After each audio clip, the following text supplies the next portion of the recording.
everyone and welcome to another video. I'm Lauren and today we're going to be completing the second part of our mini cottage cheese series.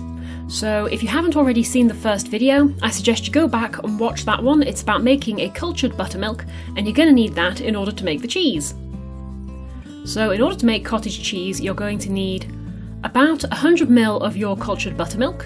This is a live culture of bacteria and it's already prepared and ready to inoculate a fresh batch of milk. A litre of whole milk, a large heavy based pan, roughly 500 millilitres of water, a cheesecloth in a sieve over a bowl, a cheese thermometer, or any thermometer really as long as it's fairly accurate, and a few other bits and bobs from around the kitchen.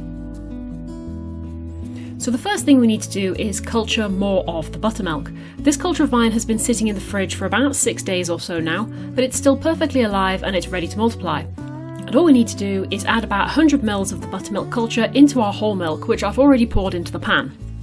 Then cover it over with a cloth and leave it on the kitchen counter overnight, and between 12 to 24 hours, depending on how warm your room is, the milk will culture and thicken, forming what will be your curds when we make the cheese.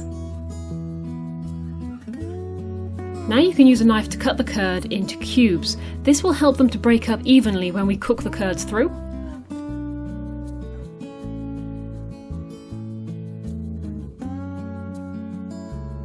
Then we slowly pour in the water.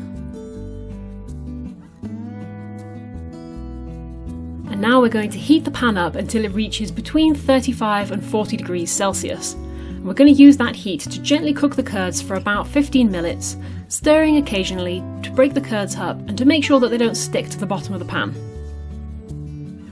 Try to keep the curds as large as possible as they cook because very small ones can develop quite a grainy texture.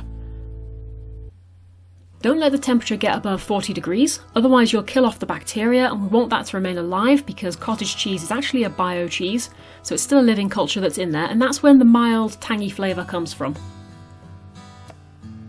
During this cooking time, the curds will shrink a little bit and you'll see them change colour. They go slightly more yellow and they start to look a bit more granular. And when they're ready, you'll find that the larger ones sink to the bottom of the pan, whereas the smaller ones usually remain on the top. And this takes about 15 minutes. After which they'll be ready to strain away from the whey by pouring them into the cheesecloth, which is hopefully already over a bowl. Leave the curds to drain for a couple of hours. They don't need to be compressed like paneer or anything like that. In fact, I like to roll the curds around every now and again, just so that they stay really well broken up and more of that whey can drain off easily.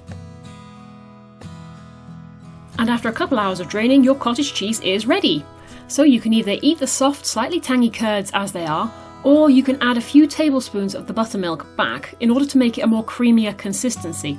And it'll be more like the cottage cheese that you buy in a store, the one that comes pre-made in the packets. But it is literally as easy as that. You can now put the cheese into an airtight container and keep it in the fridge, and it should last for about a week. But don't forget that as you've got a live culture in your original buttermilk, you can keep reculturing that and then start the process again. And so once you've done this for the first time, there's no real reason why you should run out of cottage cheese. It's a great money saver if you eat a lot of it. As I hope you can see, cottage cheese is one of those things that you buy and you don't really think about it, but it's actually really easy to make at home and all the more satisfying because you know exactly what's in it, and of course it's been made by your very own hands. But I also hope you've enjoyed this little video, enjoy the rest of your day, and I'll see you in the next one. Bye bye!